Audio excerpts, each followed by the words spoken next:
19 ਸਾਲ ਦਾ ਸੀ, ਚੰਗਾ ਖਿਡਾਰੀ ਸੀ, ਪਰ ਨਸ਼ਾ ਜਿੱਤ ਗਿਆ। ਤਰਸੇਮ ਸਿਆ ਇਹ ਸੱਗ ਦਾ ਸੇਕ ਤਾਂ ਘਰ ਘਰ ਪਹੁੰਚਿਆ, ਪਰ ਬਸ ਹੁਣ ਹੋਰ ਨਹੀਂ। ਪੰਜਾਬ ਸਰਕਾਰ ਨੇ ਨਸ਼ਿਆਂ ਦੇ ਵਿਰੁੱਧ ਇੱਕ ਸਖਤ ਮੁਹਿੰਮ ਚਲਾਈ ਹੈ ਤੇ ਅਸੀਂ ਸਾਰਿਆਂ ਨੇ ਇਹਨਾਂ ਦਾ ਸਾਥ ਦੇਣਾ ਕਿ ਅੱਜ ਤੋਂ ਬਾਅਦ ਨਾ ਇਸ ਪਿੰਡ ਵਿੱਚ ਨਸ਼ਾ ਵਿਕੂਗਾ ਤੇ ਨਾ ਹੀ ਕਿਸੇ ਨਸ਼ਾ ਵੇਚਣ ਵਾਲੇ ਨੂੰ ਇੱਥੇ ਵੜਨ ਦਿੱਤਾ ਜਾਊ। ਜਿਹੜੇ ਨਸ਼ੇ ਵਿੱਚ ਫਸੇ ਹੋਏ ਨੇ ਉਹਨਾਂ ਨੂੰ ਨਸ਼ਾ ਮੁਕਤੀ ਕੇਂਦਰ ਵਿੱਚ ਭਰਤੀ ਕਰਾਵਾਂਗੇ। ਕੋਈ ਵੀ ਨਸ਼ਾ ਤਸਕਰ ਦੀ ਜ਼ਮਾਨਤ ਨਹੀਂ ਕਰਾਏਗਾ। ਵਾਅਦਾ ਕਰੋ, ਅਸੀਂ ਆਪਣੇ ਪਿੰਡ ਨੂੰ, ਆਪਣੇ ਪੰਜਾਬ ਨੂੰ नशा मुक्त करके रहेंगे।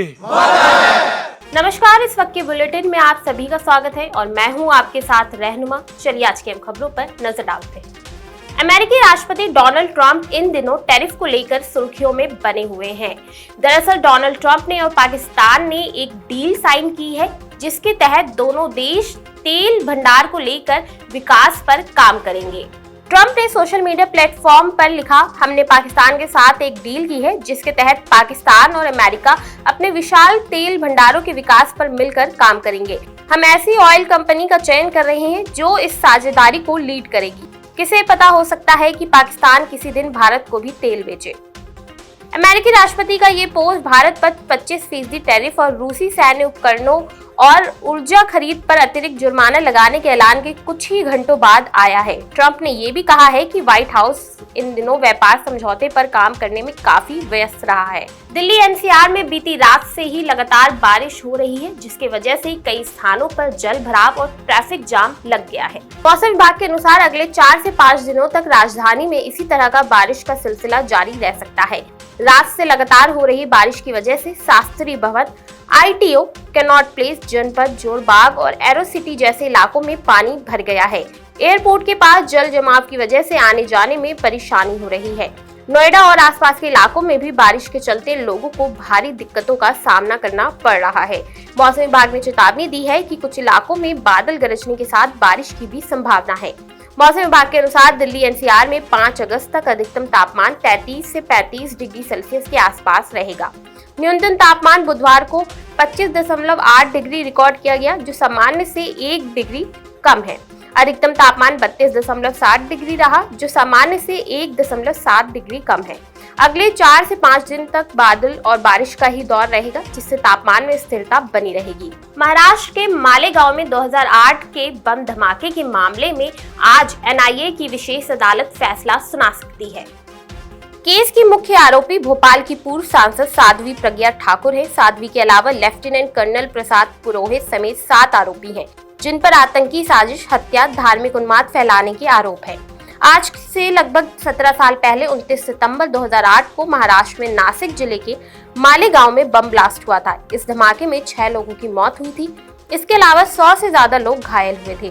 ब्लास्ट उस वक्त किया गया जब लोग रमजान के दौरान नमाज पढ़ने जा रहे थे। यही कारण है कि घायलों की संख्या ज्यादा थी। हमले के एक दिन बाद 30 सितंबर 2008 को मालेगांव के ही आजाद नगर थाने में मामला दर्ज किया गया था। मालेगांव धमाके मामले में कुल मिलाकर पुलिस, ATS और NIA ने जांच की है। पूरे केस के ट्रायल के दौरान 300 से ज्यादा गवाहों के बयान दर्ज किए गए थे। जो मुख्य मामले में गवाह थे वे कोर्ट में मुकर गए। पूरे मामले की सुनवाई को लगभग 17 साल होने वाले हैं।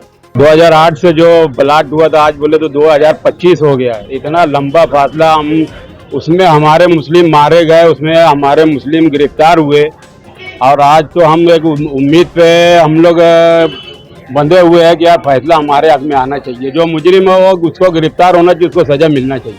क्या लगता है जस्टिस हो पाएगा? होना तो चाहिए। अदालत पे हमको पूरा भरोसा है। अदालत पे तो निजाम चल रहा है हिंदुस्तान का।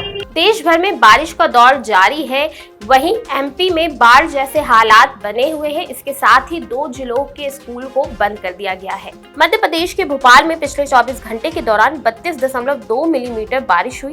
शिवपुरी और विदिशा जिले में गुरुवार को सभी स्कूल बंद कर दिए गए हैं। बुधवार को शिवपुरी के पचावली गांव में बाढ़ में 30 घंटे से फंसे 27 स्कूल बच्चों को सेना ने बोट से सुरक्षित निकाला। उधर राजस्थान में बुधवार को जयपुर, कोटा, सवाई माधोपुर, टोंक, सीकर, दौसा, भरतपुर, अलवर जिलों के कई इलाकों में 2 से 6 इंच तक बरसात हुई है।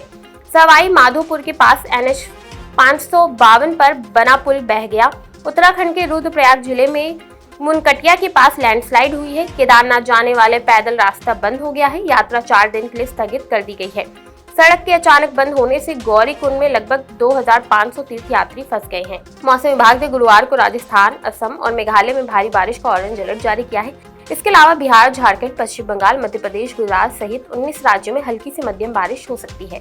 इसरो ने अपने सबसे पावरफुल सैटेलाइट निसार को लॉन्च कर दिया गया है। इसे धरती का स्कैनर बताया गया है। इसरो ने इसे अमेरिकी स्पेस एजेंसी नासा के साथ मिलकर तैयार किया है। निसार का पूरा नाम है NASA ISRO synthetic aperture radar.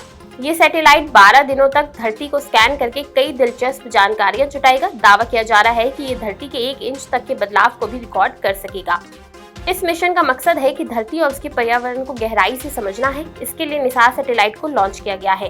तकनीकी रूप से निसार एक हाईटेक सैटेलाइट है। इसे पृथ्वी का एक चक्कर पूरा करने में 97 मिनट का समय लगेगा। ये धरती के घने जंगल, यहाँ हो रहे बदलाव और रात में भी यहाँ हो रही हरकत पर नजर रख सकता है। ये 12 दिनों में 1173 चक्कर लगाकर पूरी धरती को स्कैन करके कई तरह की जानकारियां जुटाएगा। तो ये थी आज की अहम खबरें जिन पर हमारी दिन भर नजर बनी रहेगी। ऐसे ही देश और दुनिया की तमाम खबरों के लिए देखते रहिए नवोदय टाइम्स पंजाब केसरी।